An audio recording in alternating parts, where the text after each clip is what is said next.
Hello and welcome to your award-winning The Reasons I'm Broke podcast, bringing you the reasons we're broke, ranging from comics, movies, TV, video games, and more. And this week, because there are a lot of Snyder stans, fellow cult members on the Broquette Core, I know you've been waiting for the review of the Netflix cut, the PG-13 cut of Rebel Moon Part 2, The Scargiver. And if you tuned in for our first review for A Child of Fire, you saw that Millennial Mike was on with Matt, and Millennial Mike actually stuck to his principles of, I want to wait for the Snyder cut, the R-rated version first. So he was willing to come on, but I told him, I respect those principles. You come on when you're ready to discuss the R-rated version. So we did have, though, the return of Matt for this part 2 of the Netflix cut of Scargiver. Welcome back, Matt. Thanks for having me. And to help us out with this review will be the return. You see him on YouTube all the time, on Instagram, on X. It is Kojay. Welcome back, Kojay. Hey, thank you for having me. Glad to be here, bro. As I called you before, a pillar of the Snyder Cut community. We've all been in it for a long, long time. But Kojay especially was, you did the, I don't know if you saw, Matt, in one of the wrestling events, the release the Snyder Cut sign, that was Kojay. I remember when you were doing the round tables that talking to them about that. And I think you inspired that one, the Suck It James Gunn one that one guy did. Like, I don't remember what it was, like Fire James Gunn. That was a good one. There's been so much history. Wow. It wouldn't have happened without Kojay, I'm telling you. Thank you, man. God bless you guys. But it's good to have you both on for this review of the Scargiver, and we're going back and forth on how we should tackle this one because it is a part 2, but we're going to go ahead and try to do it the same way we did part 1, and that is discussing the plot structure of part 2, the characters that we have here, and then the special effects, because that is such a huge part of a lot of Zack's films, but especially the Scargiver. So feel free, as always, to jump right in. It is going to be spoilers on this review. So this is your warning. If for some reason you haven't seen it and you're following this podcast, I don't believe you. You've seen it. But just in case, this is your warning for the Scargiver. So first, surface overall thoughts, as we did it the first time. Matt, what were your surface thoughts for the Scargiver? It's definitely a part 2 where you have to have seen the first one. It's not like a Star Wars, where you could jump into any one of those first, original 3 movies and it gives you a crawl to kind of catch you up. Like the whole idea of the Star Wars movies where it was the middle chapter of a serial, but each movie could have been like a standalone thing. This is definitely a movie that if you did not watch part 1, you will be lost immediately in part 2. So you have to have done some homework for it. But it does move through a little bit more while you get a lot more exposition. You get it in a lot more actiony flashbacks. You get to know the characters, a lot more than a lot more than we did in the first one. And you get a setup for another movie at the end. So overall, I feel like just in my basic surface, I thought it was an improvement, which we expected that over the first one. But it cannot exist without the first one. Very true. And how about you, Kojay? I agree. And as we were talking a little bit before this is a true essence of a part 2 or a part of a film where it's very, very codependent on another film existing. Whereas, let's say, I could think of maybe like Hunger Games or Harry Potter, their last installments of their film series. It was part 1 and part 2, but each film you could see as like a film with beginning, middle, and end. Your beginning, introduction of characters, rising action, climax, and epitome or resolution. So each of those quote, part 1 and part 2s are like Rambo, First Blood part 1 and part 2. They feel like standalone movies. Whereas, what you were saying, Matt, earlier, these are definitely codependent on each other, which fits the true definition of a two-parter. And where the first one, where it ended like, okay, it did the introduction, beginning of story, character introduction, rising action, and it ended there. And then where part 2 picks up, it's like finishing introduction of characters and finishing the rising action to build up to the climax and resolution going forward. So they are very codependent on each other. And if you like classic old epics, like let's say Ben-Hur, when there was a intermission, it was at the middle part where it's not really an ending, but it's a strong to be continued with everything that it established. Like there's no resolution. You have to wait for part 2, and then part 2 picks up where it left off and continues. That is a true 2-parter series. And after seeing part 2 of Rebel Moon, I see the whole picture and why it's like that. And it made it way more beautiful. And I think you don't see that in today's cinema with any movies, especially with franchises these days. And then I think that makes it extra special. And I appreciate it way more than I did before. I think that Zack, very much like his previous films, he's not afraid of putting out what he'd like to, and even less so today that this is a major studio. It's Netflix. They're the biggest streamer in the world, but it really feels like they gave him more freedom than he's had in many, many years. Probably the last time would be closer to maybe the start of his career when he was doing smaller projects. But for this, it's very much I don't care about the critic scores. I'm not making it for them. I'm not making it to sell a bunch of toys, although they are selling a bunch of toys and merch.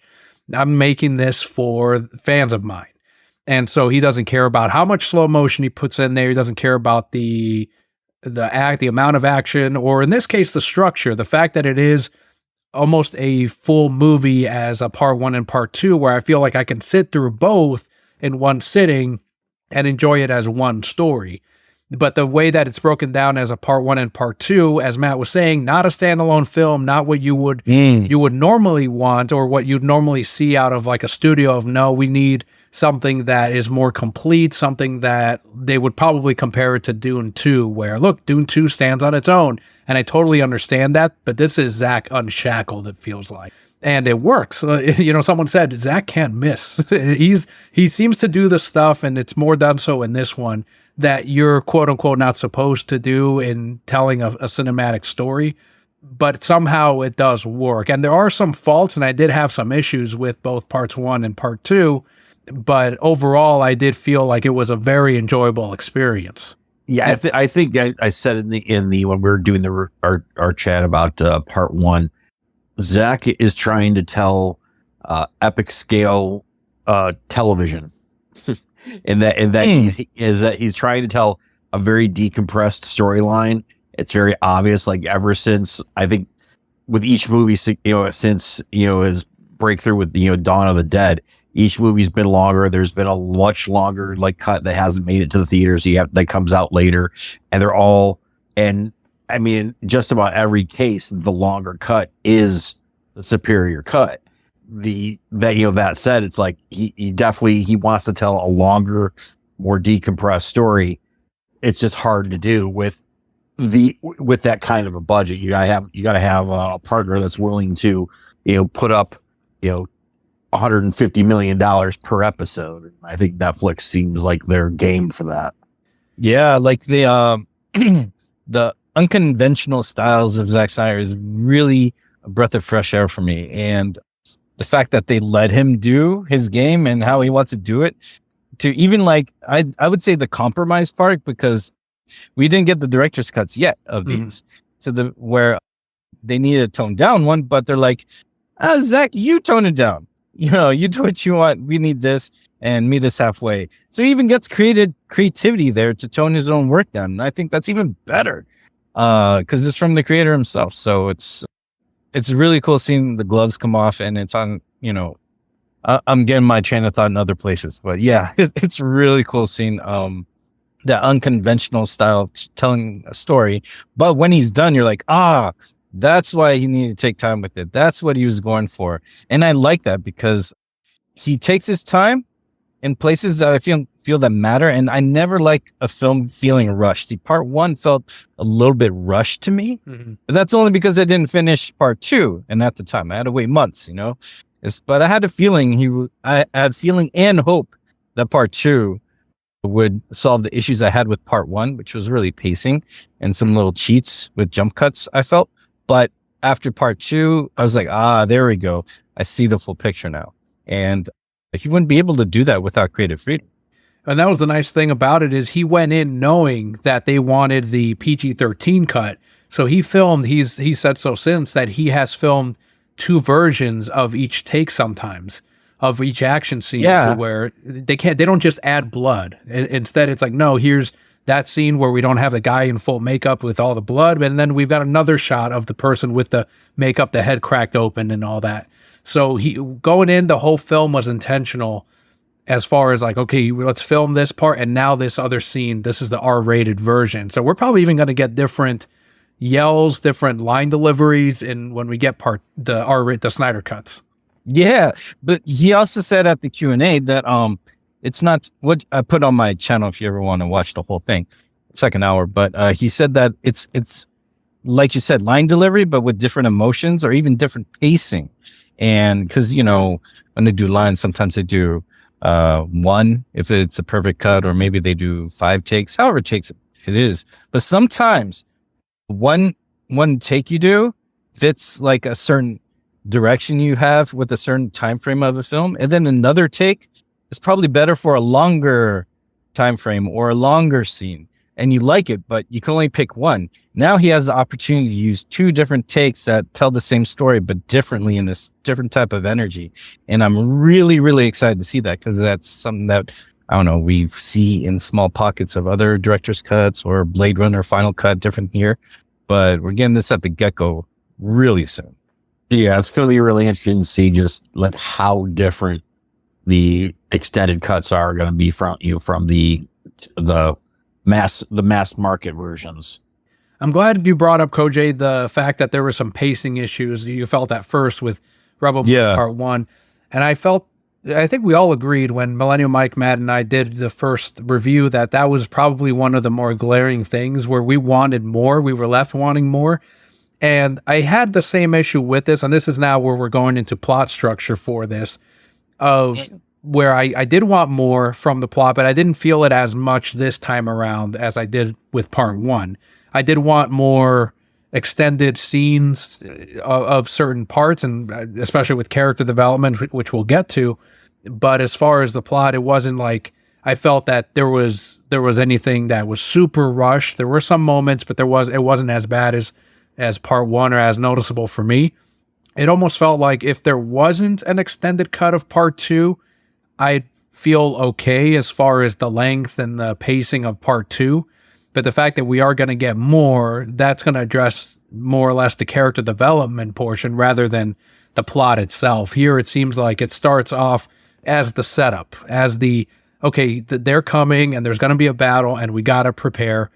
The Seven Samurai third act, essentially. And that's what this whole movie is. It's over 40 minutes of pure action when the battle starts. Oh, I love that. Yeah, because the pacing issues I had with the first one for me was it felt too convenient. Like when they were going planet to planet, like I think they just briefly like, I know someone. And then all of a sudden we're on that planet in an elevator with that someone. And it was Nemesis. And I was like, whoa. How did we get here? Because, you know, I appreciate like, let's take Empire Strikes Back, for example. Like when Han Solo is like, oh, we need assist, you know, when they're escape the Empire, the Star Destroyer, he's looking on nearby systems. He's like, Lando's system. Lando's not a system, it's man, it's assist. Maybe we should go there. Like there's a little conversation. There's a story of like where they're going to next, not just show up there.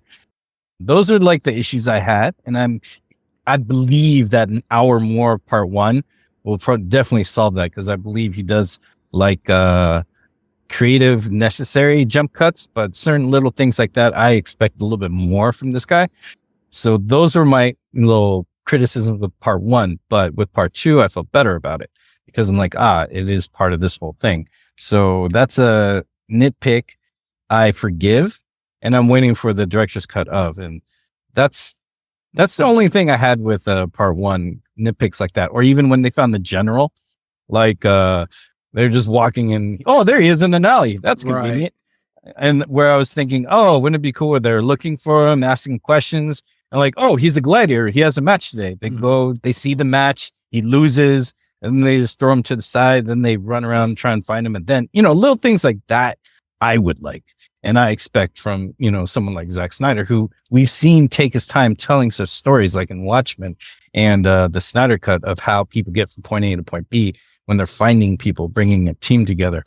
But with part 1 and part 2, this does feel like that classic Seven Samurai where gathering the people is a little bit quicker paced because they are trying to get that to that third act where the meat is. Just like Magnificent Seven is another example of a remake of or retelling of Seven Samurai, where they get all these known people from different parts and then they team them together. And then they have this epic battle where they also train the village or the locals that they're protecting to also take part in the battle and defend themselves. So it's all there with part 1, part 2. But yeah, that was my issue with part 1 because it was like it felt incomplete or something's missing. And then part 2 came out, I was like, oh, there it is. Yeah, with part 1, I felt like it had similar feelings in that it did feel incomplete, and there was stuff that was happening. Certain things were happening too quickly, while it didn't seem like the plot was advancing as quickly as I would have liked. And then, you could tell that there was openings for certain scenes to be expanded more. I thought in part 2 there were to me it was a little bit more obvious where things were going to be expanded and what things could be restructured in a longer cut, especially with when the core team is gathering and they're all telling their truths, their origin stories, basically to each other to build trust, which was I mentioned earlier, it's more of kind of like a show, a little bit more of a show and less tell, whereas the first episode was a little more tell and less show. They just give you like little hints. Here you got to see a little bit more you got to see their backstories in a more action-oriented setting. While they were just sitting and talking, you got to see what basically their memory of what got them there, what got them in the position that they were in when they found him in the first movie. And that's why like this part was like the actual battle itself. The main thrust of this one was really only the second half of this movie. The first hour was still gathering, getting everyone together, explain the what's going to happen. We already know what's coming, but them explaining to the town like we need to gather our grain. What normally takes months, we have to do in 3 days. And there was exposition, but it was more of a moving exposition. Yeah, that's why I think it did flow much better. And that was one of the parts you brought up, the round table scene. I don't know if you guys know, but he said in a recent interview that he pulled that from Justice League Part 2, where it's 10 years later, and the way that they catch the audience up is each Justice League member tells each other, well, what have they been doing over the past 10 years to get them to this point? And that's how Zack is going to catch everyone up with the 10-year gap between Zack Snyder's Justice League Part 1 and 2. And he pulled that for this. And that's one part that I did want extended versions of these little history lessons for each of these characters. And I did feel like that was maybe a little convenient as far as like, and here's how we're going to catch everyone else up on, here's how the characters. And I would have liked to have gotten that in part 1 instead. And that's, I expected that in part 1 of the R-rated version. Now I don't expect it. I don't think we're going to get much backstory when we do see the Snyder cut of part 1, because it seems like they saved it all for this part 2 version. I think that's where I was saying that those part could be very easily restructured into the longer cut in a different place in the movie altogether. And that's probably one of my criticisms as well, is that I don't know any better, but I would have liked to have seen as a preference that some of that at least put into part 1, so that going into part 2, we care more about these characters than, as Kojay was saying, like it should have been much more difficult to recruit some of these people. I felt finding General Titus, it's like, okay, well, they just told, he's right there and he's drunk, but they just told us that there was this severed head as a warning to anyone that tries to find them. Oh no, not in this case. And it was all a lie. He's right there. So that was one of the things with the structure of the plot.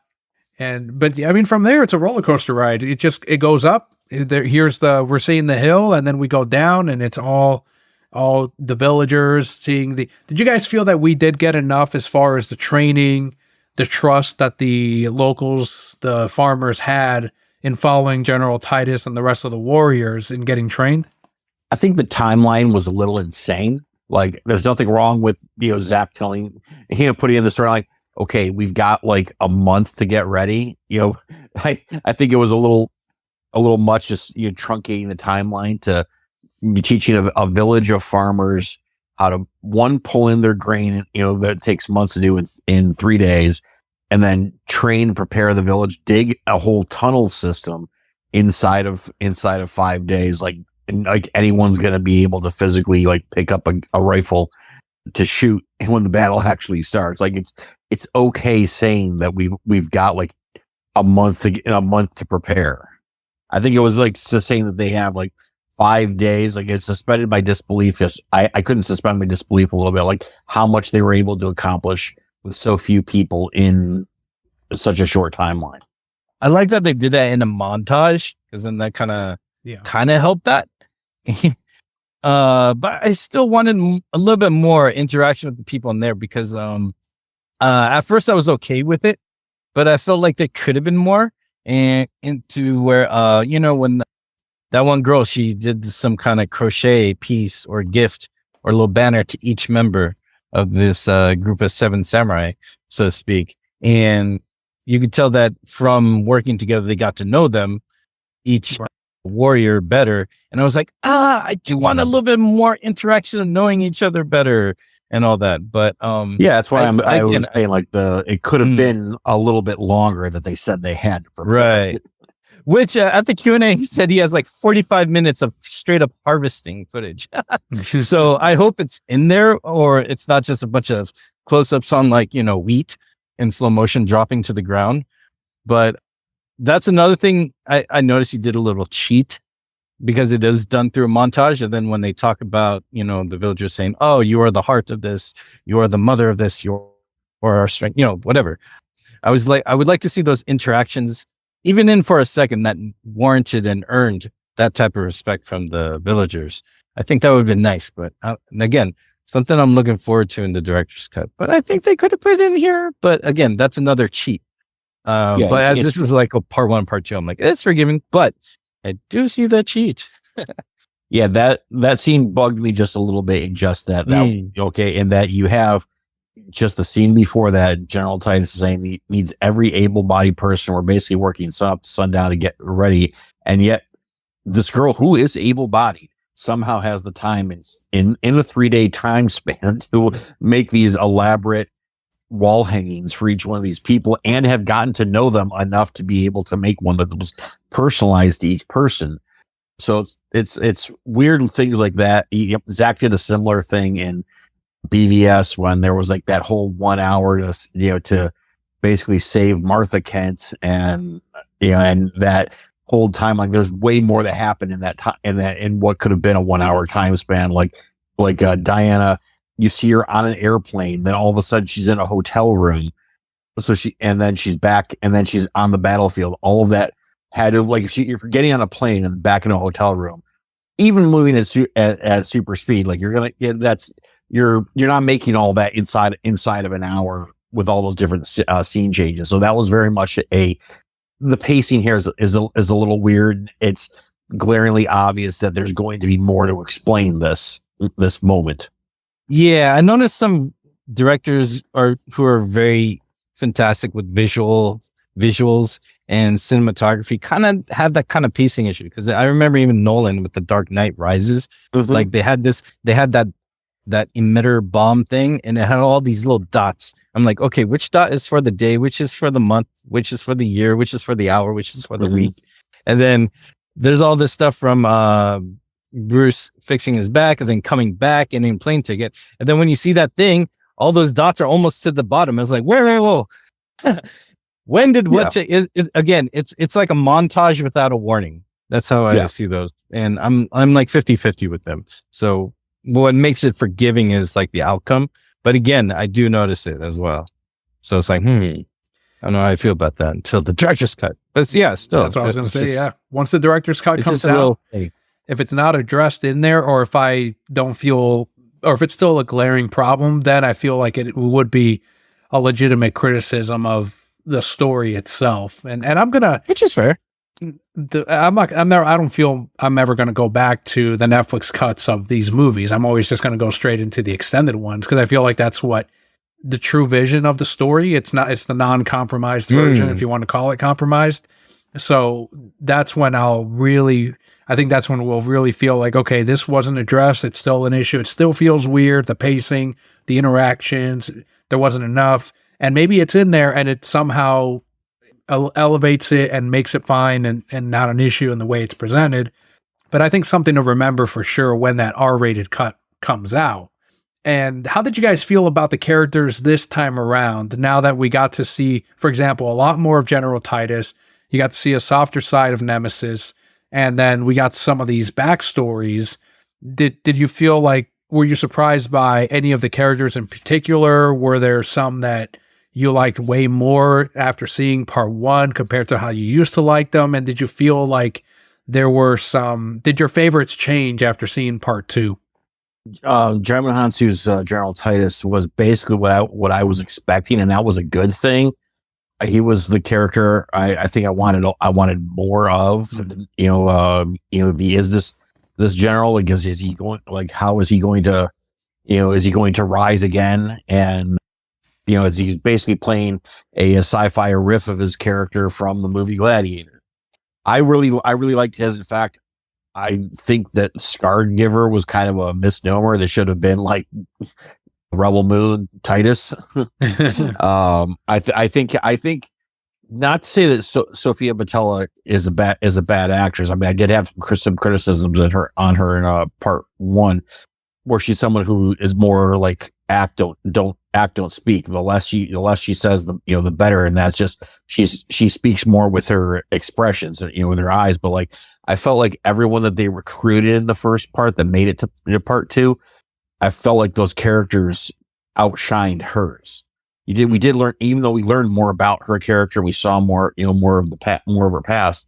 I felt Nemesis was it became much more interesting, especially with like, when you see that, like, the version of, the lightsabers that they have in this universe, you can't hold with a regular hand. Like, you have to have like special protection to be able to wield these things, or a robotic hand altogether. You can't hold it with like a bare hand. And I thought that was interesting that she, if you wanted to wield the lightsaber in this universe, you had it caused you pain. Then Tarek, he was more of a breakout for me. And then even like a couple of like the villagers, which we've seen more of the robot James, voiced by Anthony Hopkins. Like, instead of him being like a Deus Ex Machina, just showing up at the exact moment that they needed him, I wish they showed him like a little bit more interactive instead of just showing up at the exact moment that they needed him. But I feel that, just about everyone, I think, outshined Sofia Boutella, and that's unfortunate when she was the lead of the movie. If I was to compare like Sophia's role to, like, let's say Rey from Star Wars, because after seeing this, I feel like Disney did remember some story elements from Zack's Star Wars script for their first three films, but that might be a whole discussion later. But with Sofia Boutella, I feel like I didn't get a sense of where her moral compass came from with her experiences and backstory. She was kind of just reacting, but it did seem like Bae Doona's character, Nemesis, that they both kept their lives secret or private, or they just didn't show and tell by like their person. But her performance as an actor is really, really deep, to where I believe that there is a backstory just from how she is giving her line delivery, even the emotions she chooses or has been given or portraying while she's in the action sequences. I get the sense that there is a longer story behind her, and we see snippets of it, but I wish we got more of it, where I felt like we got a lot of it with supporting characters. And I feel like that's on purpose or a cheat, because a lot of these characters didn't make it. And like Bae Doona's character, Nemesis. Sorry, I'm a big fan of her. I've seen a lot of her work in South Korean films. she was like my favorite from the beginning. But again, part one, I didn't get much of her story completion until part two. And I love the detail with like her having the robotic hands for that strength, because especially they were double the size of blades that the other soldiers were using, which was like the blade size of a katana. Well, hers was like a kind of like a machete, but longer. So, and also with that energy, when you switch it on, those had to weigh double the weight. So she needed those hands to wield them. And those little details and backstories of how these characters had their abilities, and like Jaimon Hussein's character, I like seeing more of him being the general that he was, that we were just quickly introduced in part one. And he knew more of Scargiver and Korra, and to where I could understand. But Jimmy having that familiarity conversation in the cave with Korra, that was a little nitpick of mine, because it's like, okay, where they connect, or have they seen each other before in passing? Because they were both close to the royal family, and I was kind of hoping we'd see him in that flashback of the betrayal. Right. But right. I think or a history lesson for him.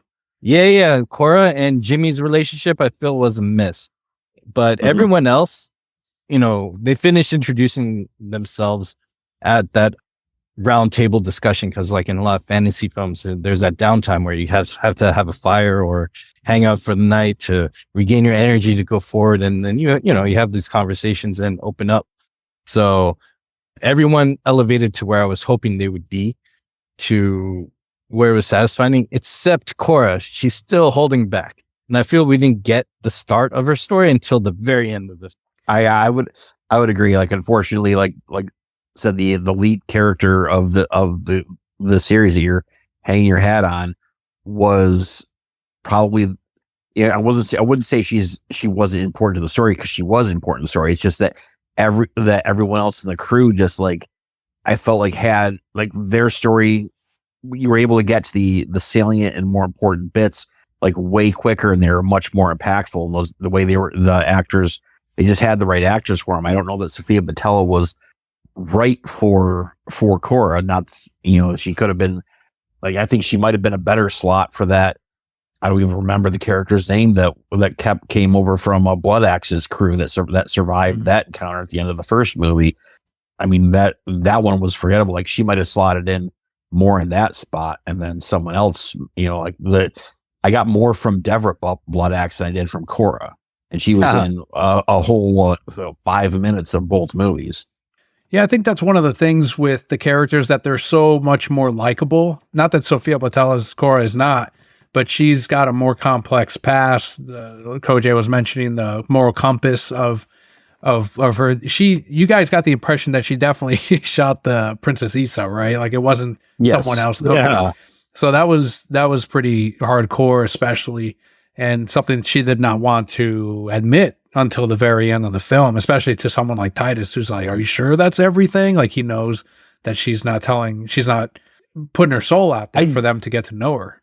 I did like that twist, because it let you know. I mean, it did show you that, like, she was still being loyal to her, to her, her commander, to Belisarius. Like, she was following orders, and she did that, and she stayed loyal.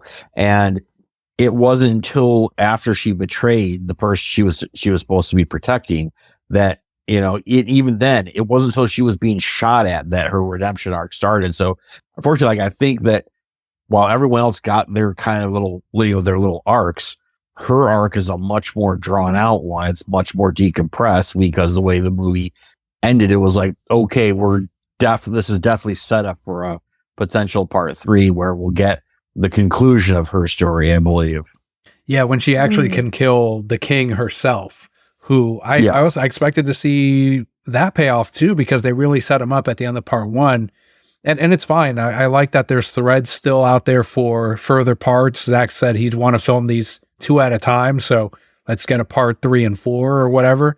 But yeah, it seems like her payoff is yet to come. Even though she did change from part 1 to part 2, we did have an arc there. She has she has people she cares for now. She has a family. very much like all these characters, they're not the same as when they were first found, but hers doesn't feel quite as complete. It seems like she did lose way more than the other characters. And while we're talking about Jimmy, I think we talked about it in the first review. I expected him to change sides as soon as it was revealed that Princess Issa was still alive. And in this one, we saw that she got shot and she died, but that General Titus tells him, no, she's still alive in some form. We don't know what that is yet. But that would have been incredible to see, where like maybe Jimmy is helping the farmers or interacting, but he won't fight, because that's where they said they laid down their arms as soon as she died. But if during the battle it was revealed by Titus instead, in that moment, restructuring, as Matt was saying, that the princess is alive, and that's when James turns on, right? Then he fucking starts wrecking all these soldiers. Ooh. I think that would have been a massive payoff. Yeah. But that's as far as the characters that we're thinking that maybe we'll get more of in the R-rated version. Did you want to say more about that, Kojay? No, I was just having that revelation of that moment. Like, what was the spark that made him jump in to, all of a sudden help them? He only says that because it seemed like he was defeated. Like this is a losing battle. He has one line where he says that being cared for by another, and I think he points out I forgot the character's name, the girl, that's what makes him want to preserve this. And he has that line, but I feel like, again, if he had known in the moment that Issa was still alive, then he would have, I don't know. I feel like that would have been a better plot point personally. But yeah, he was a Deus ex machina, not so much. I felt like they missed it up. They developed everyone else's character, and then Jimmy's was, kind of like, oh wait, he's here. He just killed everyone. Yeah, I think that would have helped too, because maybe we could argue on sentience of robots, but I think if there was some ray of hope of his initial program to protect her, that could be like a perfect spark to go, I am here, I will help. And then, but in a way, also, if he made a choice, and then his reward is that, oh, she is alive later, I could kind of see that. But I do like what you said about, if he did get that information sooner, which is why he jumped in. Because if he jumped in sooner, there'd be less dead villagers and heroes, So it's like, come on, homie. And he does by the way, he gives me a lot of Zenyatta vibes from Overwatch. I've never played those. No.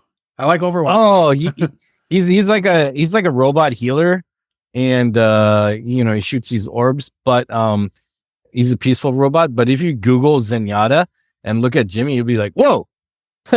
And you don't have to play the game for free to do that. You can just Google it. It's kind of interesting. I got a lot of Superman vibes, honestly, especially when he was in the tank, and then you get like the soundtrack, like dun dun dun dun dun. It almost felt like Man of Steel music. And I feel like that was intentional. Obviously, the cape is the main thing, that he filmed it just like in Man of Steel. But that's what I felt. I got a lot of Superman vibes when I saw him. No, I got those vibes too, because also they're shooting at him, and the lasers are like bullets ricocheting off. It doesn't phase him. That's very Superman. I was going to say that's very Superman. But and even when he darts out of the tank, jumping up from it almost looks like he flew out. Yeah. And he has that superhero blade landing.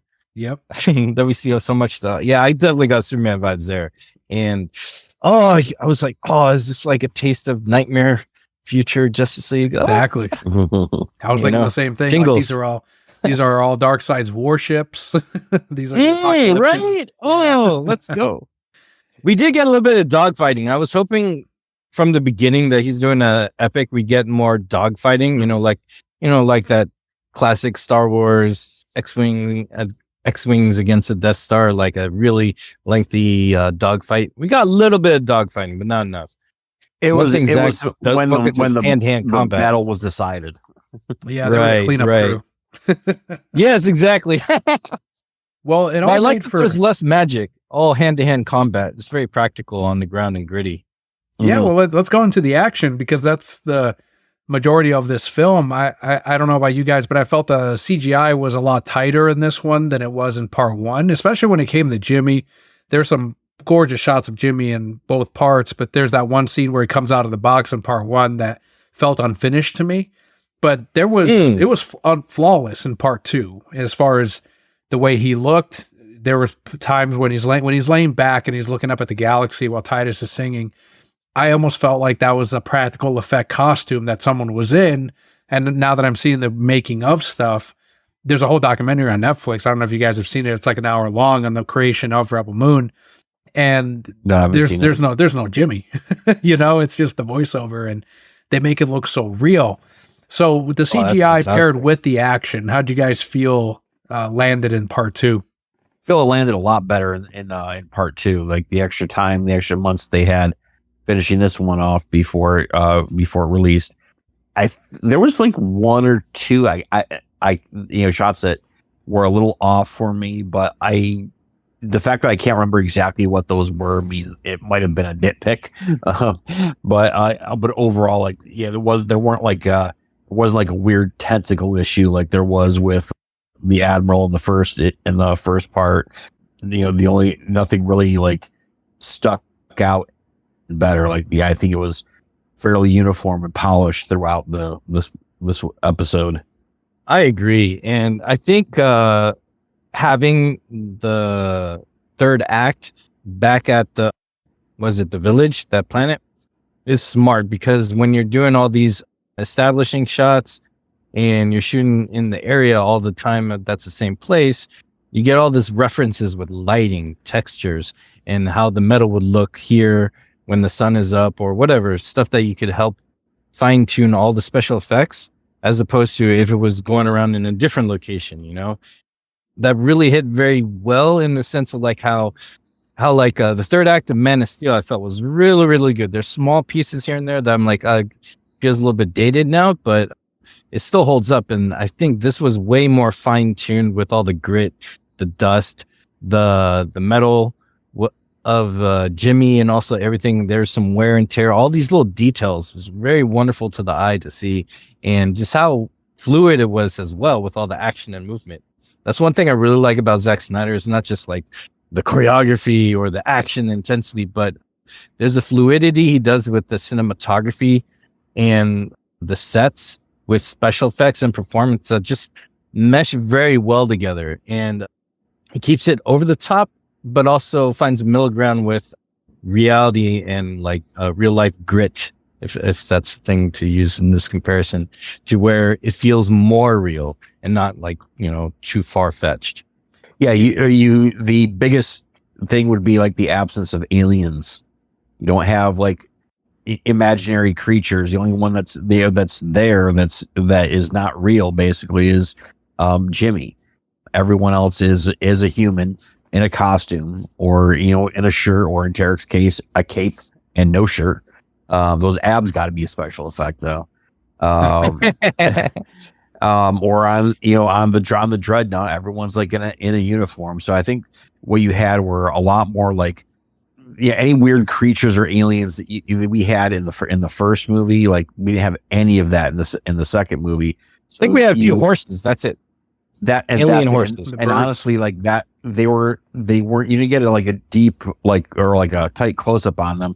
They could have either had been a piece that just fitted to the head of a horse, or you get away with a lot with shadows and special effects.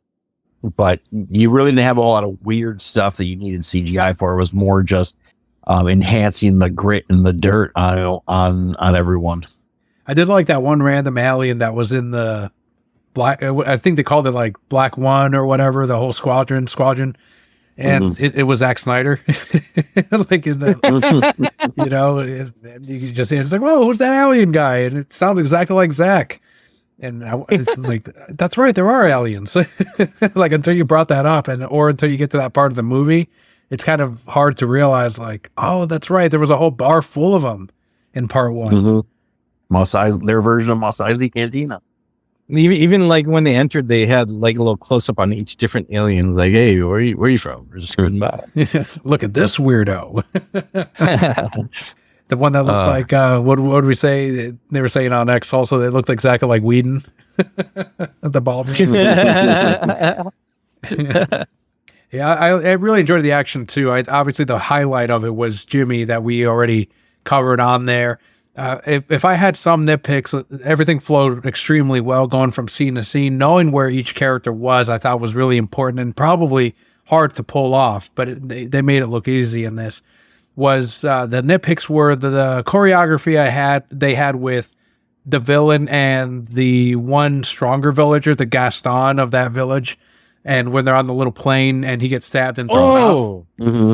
Like that choreography, there were some parts where it's like, okay, you didn't knee him clearly. Like there was some of that. It's like that could have been a cut right there to hide the fact that he wasn't really hit or he didn't flinch when he got punched in one scene.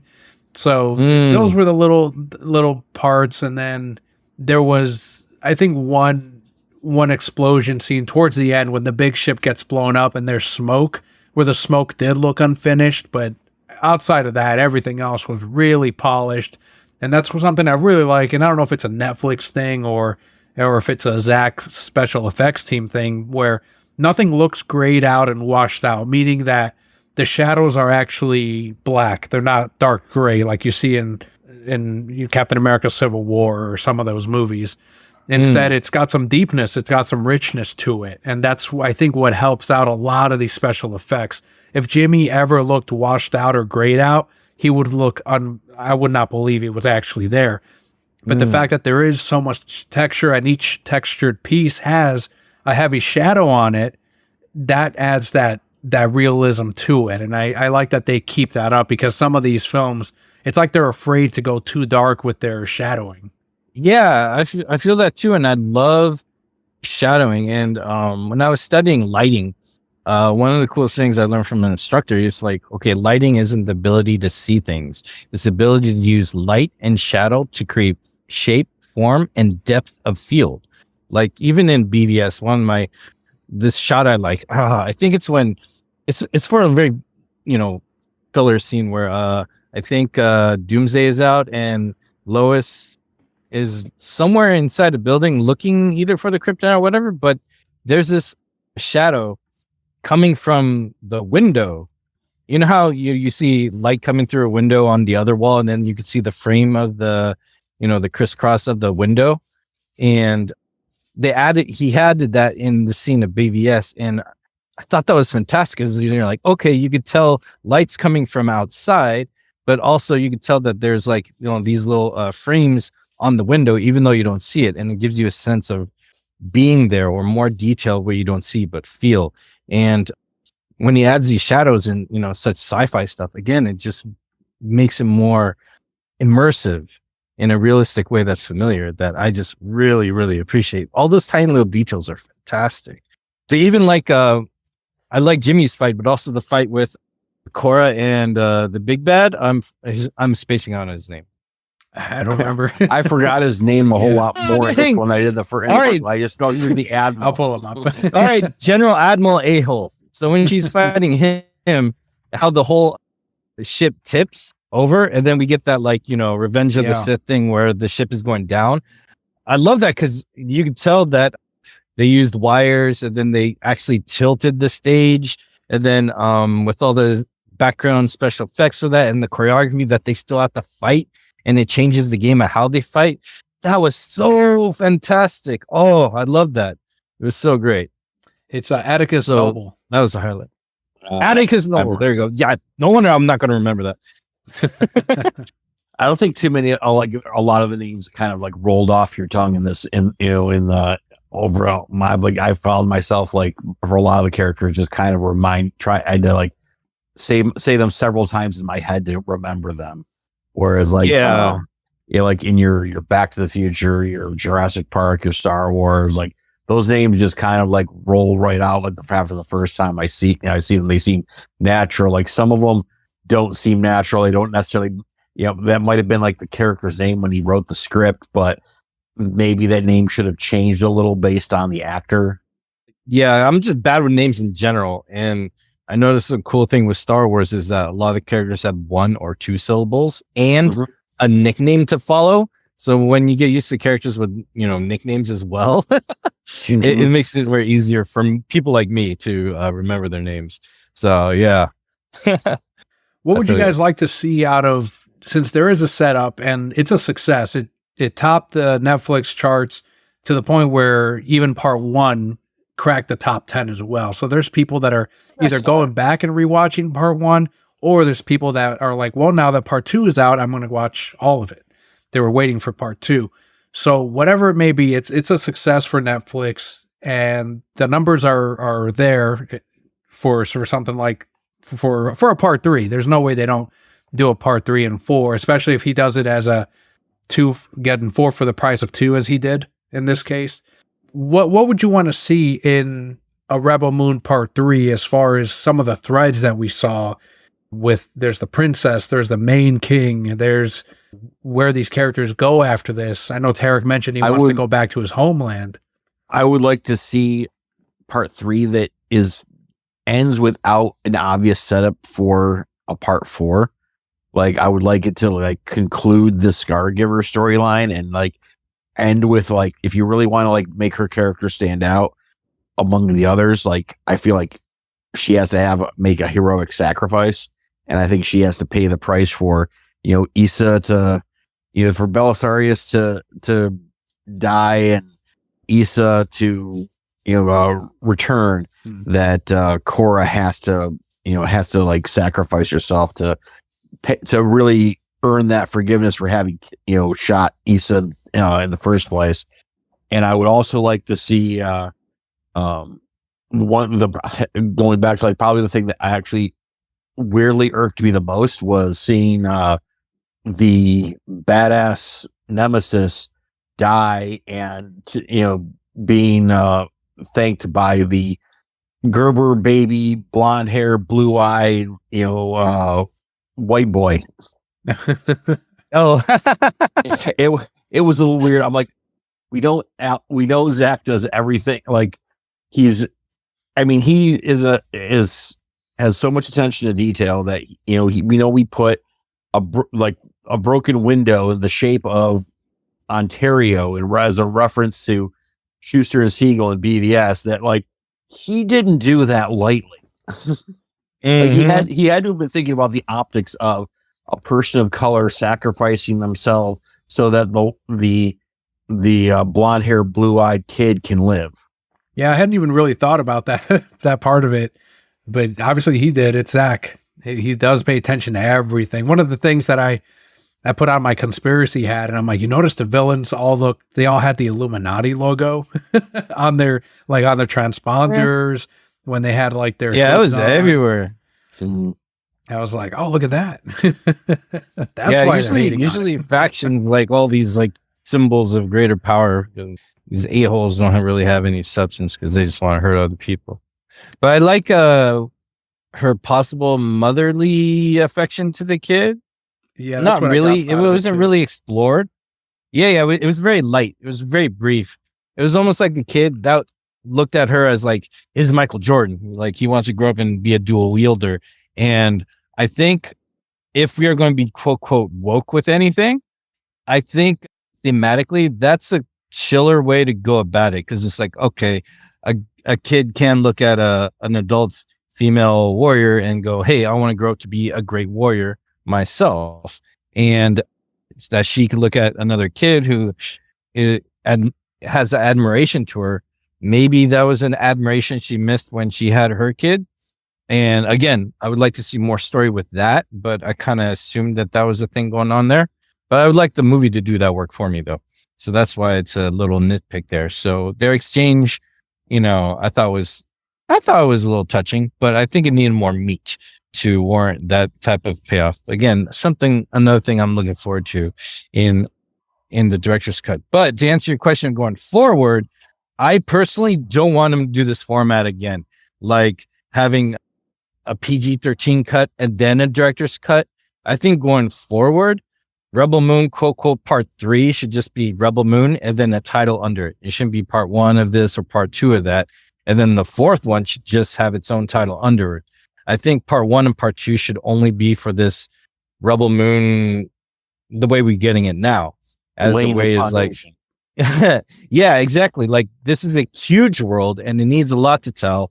And I think this template, part 1, part 2, because if you call part 3, I feel like it's going to ruin the whole completion experience that part 1 and part 2 have, because they're both codependent on each other. So now, since they did that with one production, part 1 and part 2, if they do part 3 and part 4, I hope the third one and the fourth one, they both feel like standalone films, and they don't have the part 3 or part 4 thing. I think they should just get rid of that and just give it a different title. And then we'll already know at that point, because by then people are sold into accepting Rebel Moon for what it is. If they like it or hate it, it's already established. So you don't really need to resell it that way and give us a director's cut from the beginning. Because at this point, people love it. The third one, 3-hour film, cool. Fourth one, 3-hour, 4-hour film, cool. I think that'd be the best way to go. That's what I'm expecting. Story-wise and all that, I feel it should be more of a Korra story. Like, let's focus on her. Because I noticed in her backstory in part 1, she did have a relationship with a soldier, and he died, and he was laying down, and she was over him crying, and then she went back to battle. And then in part 2, the villager she fell in love with, same result. So what's the story with her? Is it she's cursed in battle to never love again? She's always losing this person because she's always fighting for someone else's cause and not a righteous cause, and now she's fighting for a righteous cause? Is she going to make better choices or have different circumstances, and she's not running away from being a soldier for good instead of a soldier for propaganda? It's like, there's a lot you could dive into, and if you make her the focus, I think that'd be really, really exciting and a true payoff going forward, whether she lives or dies and passes the mantle to another character. So that's what I'm looking forward to. For part 3, I know it's like newer news, but Patrick Tatopoulos is coming on board and returning back on the team and being a designer and for vehicles and characters and all of that. I can't wait for. And in the interview, Patrick said that he was hesitant about joining a part 3 because he said the look's already been established. But Zach told him, no, we're going to different worlds. So yeah, exactly. Different worlds. That's another one. So makes me excited because it's no longer focused on these. We went to several places in part 1, but at the end of the day, we knew that we were going to come back to this planet. But now we're actually going to be out and exploring whatever the story is. So Patrick will be able to get his own signature touch to this universe by, this universe is going to be massive. The whole rest of it could all be Patrick Tatopoulos' designs. And I think it'd be great if, as soon as they greenlight part 3, he said he's on board as soon as Zach tells him. And it sounds like they've already spoken. Oh, that's great. I just don't like when every planet looks the same. Like, it's like, I'm sick of Tatooine, Can we not do Tatooine ever again? I would like, if we go around the planets, because there's different chemicals in the air, there's different vegetation, creatures, technology advancements, different cultures, alien stuff, like, have every world that looks so different. That would be awesome. And I'm looking forward to that. Because even with the warriors, they all had different garb. They didn't really match up. So you could tell that there's a lot of variety out there in this world, just amongst the human species. I also want to see more of a connection with Army of the Dead in part 3, because he had said that they were connected in ways. And that even ties into what I want to see with more, because the whole Planet of the Dead we haven't gotten the animated movie or a show that we're supposed to get out of Army of the Dead. So whatever the plans are for part 3 and 4, I just hope they follow through and that it doesn't have the same production issues that it seems like Army of the Dead is having. I know next is Twilight of the Gods. We're probably going to get that released before we get Rebel Moon part 3. So that'll be another great universe to explore. But I really hope it goes a lot smoother with Rebel Moon 3, and that we do get that connection, that this Netflix Snyderverse, if he intends to connect at all, is actually connected in some form. Yeah, right now it's way easy to say that they're connected without any like really like meaty connections. It's the same thing as like, well, technically every movie universe takes place in the Star Wars universe because they're all a long time ago and far, far away. Yeah. So it's like, put a timeline on either this is, this is the future, like the far flung future, like 10,000 years in the future, like Foundation is, or it is the same. It's like the same general universe, and like whatever was that alpha zombie on Earth that started that caused the outbreak in Zombie the Dead is like one of these one of these refugees from Velt. Yeah, I think you said this. Yeah, So it was they had a weird reaction to Earth's atmosphere and they turned into an alpha zombie. that would be cool because then that would explain some of the very earthy cultural stuff in Rebel Moon that I thought was lazy, like the king. Just their garbage kind of remind me of a card deck, King, Jack, and Queen. I was like, okay, that's an. Well, and how how you played those gay RPGs, everything looked right, and also even the freaking band playing for the king and queen, like they had a legit cello and all this stuff. I was like, oh, you couldn't like remake that to look a little bit weirder for us. But if these are like, let's say, people on Earth were having an issue with the zombie outbreak, they had to all get on to some crazy Noah's Ark like spaceship to go to space because they can't solve this zombie outbreak, and everyone's just going to turn to zombie unless they get the F out of there and maybe colonize in other galaxies. That's probably the origin of why we're the human race is in space. That would like make sense of all the familiarity we see in Rebel Moon with like the kings and then the musical instruments and even like the guy Korra fell in love with. Yeah, army equipment. And how the guy Korra was with, his outfit was like Indiana Jones's, wardrobe. So I'm just like, that would make more sense if it was tied to something like that. Like Army of the Dead is a long time ago in a galaxy nearby. Mm-hmm. Well, to close out this review or this discussion of part 2, let's talk about the fallout that has happened after the release of it. And that is the success that it is. No doubt about it. The numbers are there, reached the number 1 spot. Both films are in the top 10 and worldwide it hit number 1.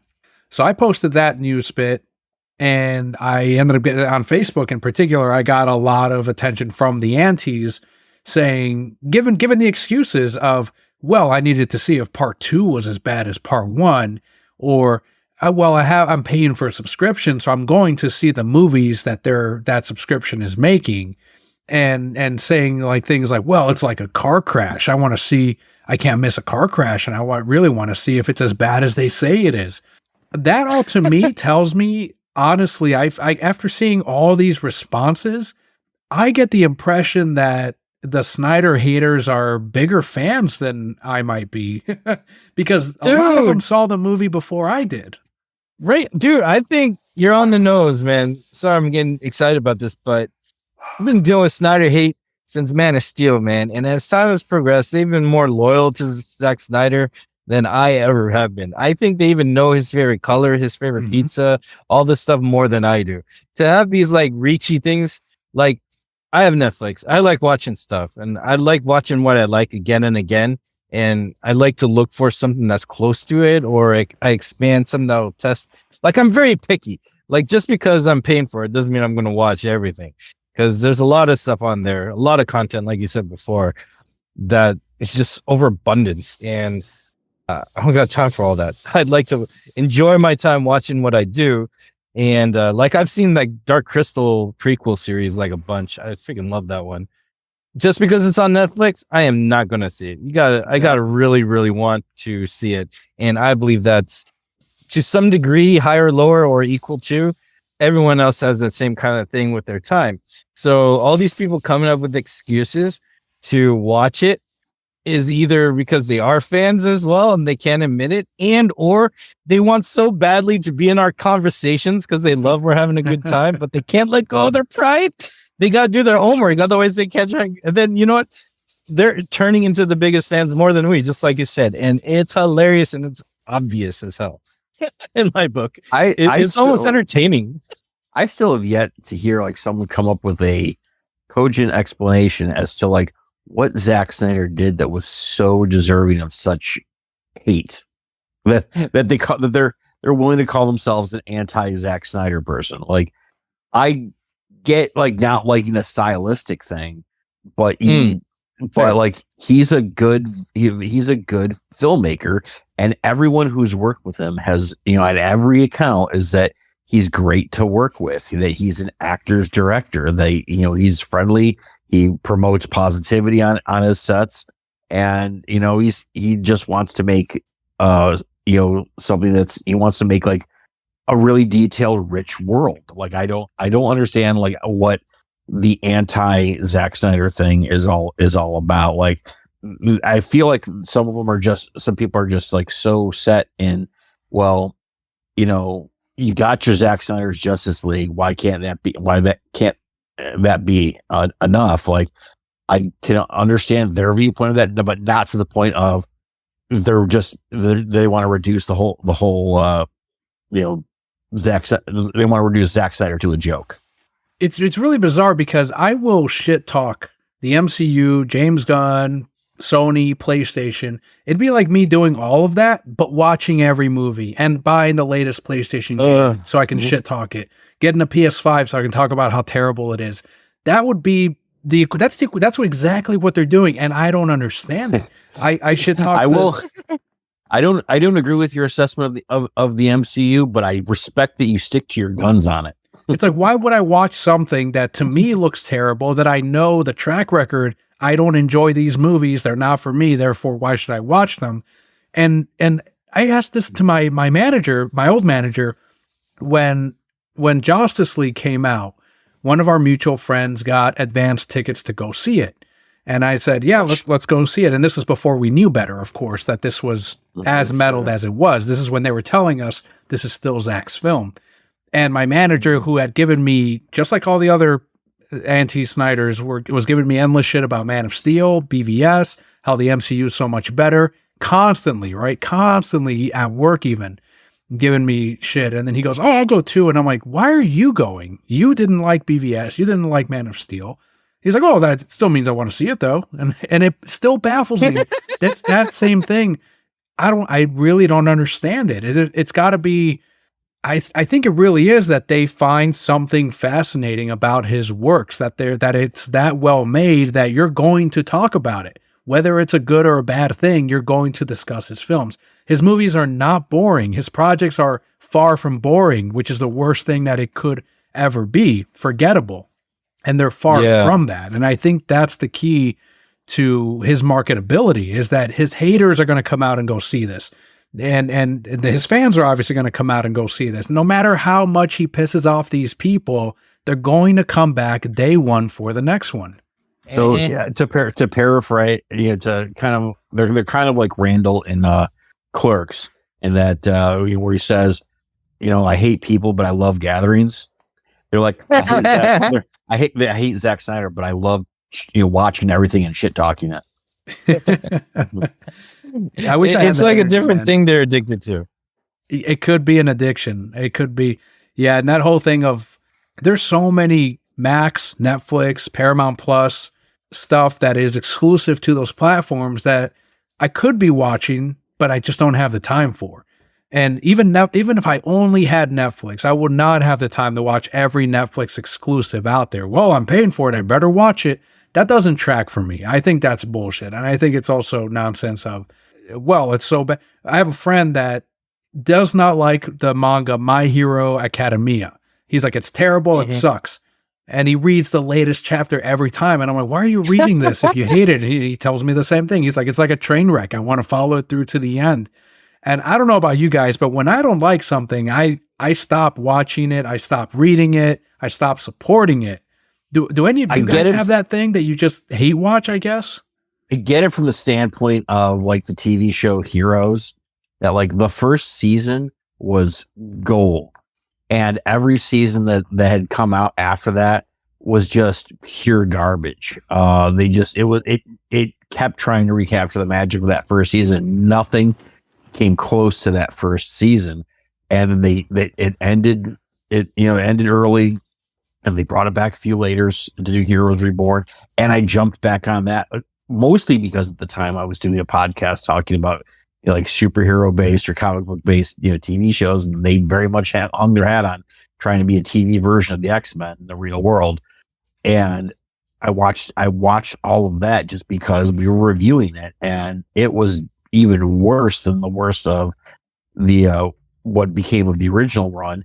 And now I just read something like a couple weeks ago, or when the eclipse happened, the next day there was an article about how like the creator Tim Kring is pitching another version, another chapter in the hero saga, like, you know, and I'm like, come on, man. It's just, and I'll probably end up watching it just because that first season was so good that like, I want it to be better. And so like, I'm very familiar with hate watching something because you so loved an earlier aspect of it that you're just like, part of you is just rooting for it to just get back to like a tenth of what that was. That's all I'm asking is just get back, show me some spark that you had more than just that in you. And that's modern Star Trek right now, where the fans they keep watching the new Star Trek Discovery, hoping it gets better, and it doesn't. I get that point though. That makes more sense to me than what they're doing. Yeah, that does. That's more merit because there's at least hope and admiration for it. I will tell you something that I did go in hate watching and ended up, which was Halo. So good. Because like I love those games and I really wanted to love the series. And like that first season was so all over the place where it's like one scene looked like, especially after seeing like the Neil Blomkamp parts, you know, like shorts that he'd done, you know, trying to pitch for a big budget version that looked so great that like that first season like didn't approach any of it. And there were some scenes that looked cinematic and like they had money behind it. Totally cut to a scene that like, well, clearly this was filmed on the same set as like episode 97 of Star Trek The Next Generation. But then like the second season comes along and like they found their footing and like the second season was fucking phenomenal. So it's like sometimes you hate watch something and then your expectations are driven so low that another season comes along and all of a sudden, you know, hate watching rewards you with like, this is good after all. I think the closest thing I've gone to disappointingly watched anything was the Resident Evil films. That's like a guilty pleasure for me. I just watched them all and I have like 2 favorites out of it all. But I don't really see them as great, but I just can't hate watch anything. Like if I don't like something, I find it more gratifying just to not invest in it. Like I'm not a Marvel fan. I stopped being a Marvel fan like 2007. So it's been a minute. So anytime I do see a movie, it's out of curiosity and like, hey, I do like that character. Let's see what they do with it. But like all these successful Avenger films or whatever, like Infinity War, Endgame, Captain Marvel. I haven't seen any of that. I saw Quantum Verse, whatever, the animated third one. I thought I saw that by accident, but we were just hanging out and we were drinking and getting burritos and we're like, hey, let's smoke some burritos and watch a movie. I don't want to see it. And we're like, all right, let's do it. And one is a Marvel fan. He's like, hey, I'll buy tickets for Quantum Mania. I was like, cool, because I'm not going to buy it. So I was eating burritos watching that one. But that's the latest one. I didn't watch any Marvel stuff. But it doesn't hurt me. I'm not going to hate watch. But yeah, what are you going to say? I'm a believer in the watching something that's so bad it's good, especially when you're like your goal is just like get fucked up and watch the world burn. Those are good though. Like The Room. Tell me why so. Well, when you mentioned Resident Evil, like I've watched most of those Resident Evil movies and I have not liked a single one of them, but it's associated with memories of just getting just getting fucked up with friends and watching and laughing at how bad those movies were. That it's because you can see like where there could have been good movies, but no what they just leaned in being as bad as they could and having the actors be as hammy as possible. And there's just something to be said for just making something shitty and knowing that it's shitty. And that's and that's what my friends and I when those first 3 or 4 Resident Evils came out, it's we know what we're getting. 6 and we were here for it just to get fucked up and watch a terrible movie. Yeah. The problem with the Resident Evil movies, in my opinion, after seeing them, is that they were always last minute stuff and always rushed. and that's the feeling I get from it. They're total like a producer friendly movie, and they were all do look like responses to other movies. Yeah, exactly. And I mean, there are some moments that are great, but just by accident, in my opinion. There's like one amazing fight scene shot, but hey, it's a director of Mortal Kombat, so that's going to be good. But overall, they were just super rushed. The epitome of what not to do, the epitome of what happens when, in my opinion, what producers get their way. And it doesn't work, in my opinion. But like really, really horrible bad movies like Tommy Wiseau's The Room, or those movies are utterly bad, like Sharknado, or like movies like that, like Sharktopus. Yeah, every year, my friend, I'll watch those bad movies with so much love. Santa Jaws. Oh, dude, I have to see that one.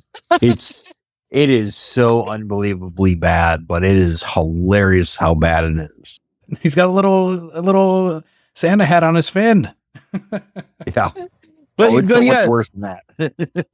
But yeah, to bring it to the antis, I think they want Snyder to be perceived in such a way that it is an obsession of some twisted love that they have for Snyder, because the truth of the matter is, and got people like James Cameron praising Snyder, other filmmakers praising Snyder, who are legitly Criterion, yes, critically, professionally acclaimed directors. It's just that I think the hate towards Snyder is, well, I have a lot of conspiracy theories of why it's manufactured, but the hate towards Snyder is that he is doing what I love that the 80s did with comic book movies and fictional stuff. And the 70s, I'll also argue that you're getting an approach to a franchise, a little story that's supposed to be commercial, but you're aiming to turn it into a film. You're giving it that treatment. Because nowadays, I think, like, let's say you did Pokemon, the live action movie, they would want to really make it like fast as possible, Resident Evil style, so you get the product out there, make it quick, just so you can get the bucks and get people in and out. Then you get a filmmaker's like, no, I want to make something that lasts and has replay value. And I think that goes against the corporate goal of making movies that are franchise based or inspired by something that is a franchise. Because there's a lot of that nowadays. Back in the 70s, maybe not so much, which is how video games had little story. Comic books were just, barely reaching everybody on the screen and all that. We've gotten so advanced with the franchises and stories that we enjoy in like video games, books, comic books, action figure lines, even, to where you can create great stories in depth. But to do that takes time. It's hit or miss. But if you make something special, it could be inspiring and thought provoking, and not just, cookie cutter cheeseburger. No offense to cheeseburgers. I love them. But you get what I'm saying? It's like, it goes against the commercial rule to make a film out of a franchise. And I think that's why people hate Snyder, because like, if Snyder's on this level of James Cameron, Scorsese, Nolan, he should be doing high concept original stuff that's not based on anything, so we can sell more pajamas. But no, he kind of wants to do that with the stuff we love, because, I'm the old school Gen X or whatever, 1980. I like stuff like that. The Conan the Barbarians, Tron, Ninja Turtles 1990, it's like, or Batman 1989. It's like, you want to try and make a film out of these franchises because the hardcore fans know that there's substance to these stories that makes them so compelling and why we love them a lot. So yeah, get that film treatment, not just a commercial treatment. But I think that's why Snyder's hated. I think a lot of like the people who are against Snyder are like, they are against him because they didn't like his version of Superman or what he did with Batman. And like, what I think a lot of them are forgetting is that, like, well, we got the traditional version of Superman, with Bryan Singer doing Superman Returns, and people resoundingly rejected it. They decided that it was boring, that they didn't, it wasn't, it wasn't, I mean, there were a lot of issues with that movie, in my opinion, story-wise, but it had nothing to do with like the talent that was there. It was just like what they showed up on screen was trying to be a sequel without being a sequel, and it was clearly a sequel. Right, exactly. And they decided, and the public at large rejected it, so that Warner Brothers with Christopher Nolan and brought Zack Snyder on board, and they gave us a Superman that, again, like I have multiple issues with Man of Steel, but it has less to do with the story and more to do with the fact that I don't like how it reflected the world that we were in, because it was very much a post 9/11 response, and took a very realistic approach, in my opinion, to how Superman would be perceived if he came about today, not like 50 years ago, or Right. if he emerged in the public in the 1930s. It was like how he would be perceived today was very much what Man of Steel gave us. And what I didn't like about it was what it said about the world that we were in today, because I thought it was a very accurate reflection of that. How we would treat that that person if he were real. So I think people are having more of a gut level reaction they can't explain to, like, well, this is kind of more accurate of like how we would treat these characters in this world, how we'd perceive them if they were walking around our streets. Like someone once said in a review that the MCU is the real world. I think it was something along the lines of the end is our world our world in a comic book. The DCEU was the comic book brought into our world. I don't know. I haven't seen enough MCU to agree or disagree with that, but ending on the Zack antis and how they feel about these characters, they don't know how to boycott. That's the main thing. Like that's the difference too. Is they don't know how to boycott his films if they don't like them, whereas the majority of the people that went and saw, it seems like, BVS and Man of Steel are not coming out for these newer DC films. And it's kind of funny because they were saying, forget about Justice League 2 and 3. Why don't you guys go support Zack and Netflix and his original shit? And we kept saying the whole time, oh, we're going to watch those too. Don't worry about that. But we're also going to ask for the thing we want. And now that we're doing what they wanted of forgetting the DCU. Okay, well, we're forgetting the DCU by not coming out for Black Adam and Blue Beetle and all those. Superman Legacy is going to be the next one. And instead we're supporting Rebel Moon and they're bad about it. It's like, this is what you guys wanted, right? Are we the minority or the majority? We stick to our guns. Yeah. We're the sincerity. That's what we are. They need us, though. That's the problem. They need us to make these future films a success. And they're trying. I don't know if you saw that thing of like Gunn saying, well, Zack's been very supportive during this whole process for all these films. And it's like, you're not going to trick us that way. You'll get some Snyder fans that'll fall for it, like they did with Ben Affleck being in The Flash. But a majority of us are not easily fooled. We know better at this point. We were not as easily fooled as we were back when we saw Justice League or Aquaman 1 or Wonder Woman 84. And I think we're gonna continue to stick to our guns. And if it means supporting Zack's work only at Netflix for the rest of his career, then so be it. But that doesn't mean we're gonna stop asking for what we'd like to pay, what we'd like to fucking give them money for that they're turning away. It's our job to. I mean, we're the demand, they have to supply. And there's nothing wrong with that. So beat the drum as long as you want. It doesn't sound like a problem on our end. Zack's making films. As fans of his work, we're happy. And we've been used to going up against the odds and then having that vindication. I could do this for the rest of my life or whatever, however long it takes. It's not a problem.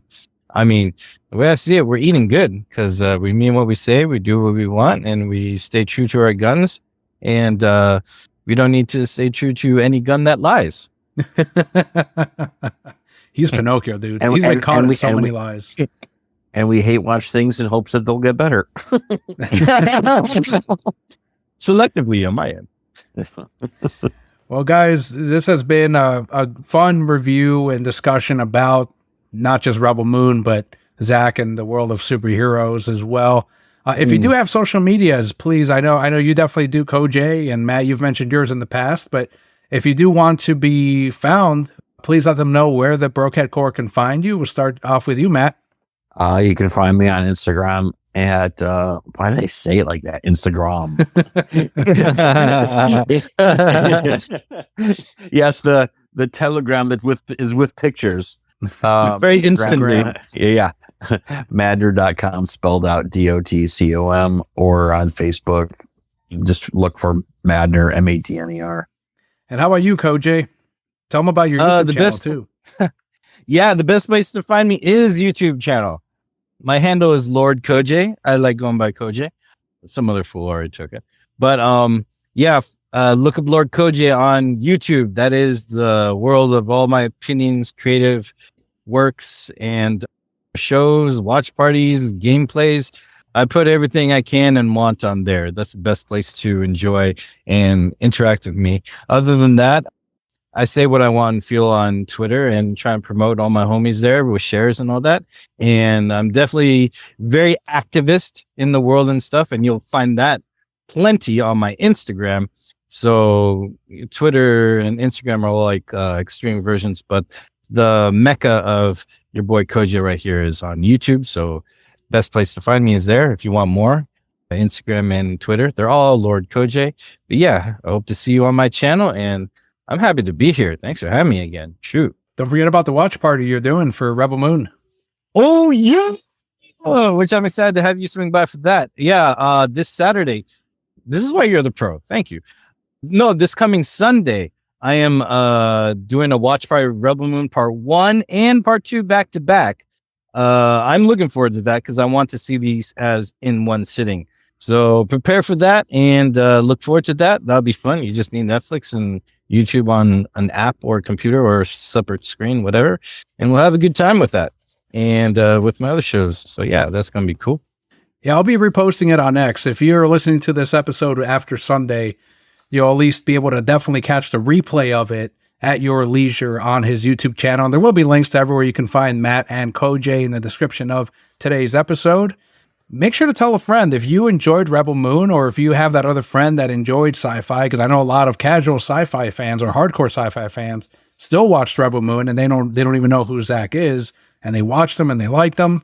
Tell them about the show. Tell them about this episode where we go into a deeper discussion on what Rebel Moon is and what it meant for us. Point them over to thereasonsimbroke.com, and there you will find a link on everywhere you can find us and the episode. But otherwise, thank you once again, Matt and Kojay, for joining us on this Rebel Moon 2 discussion.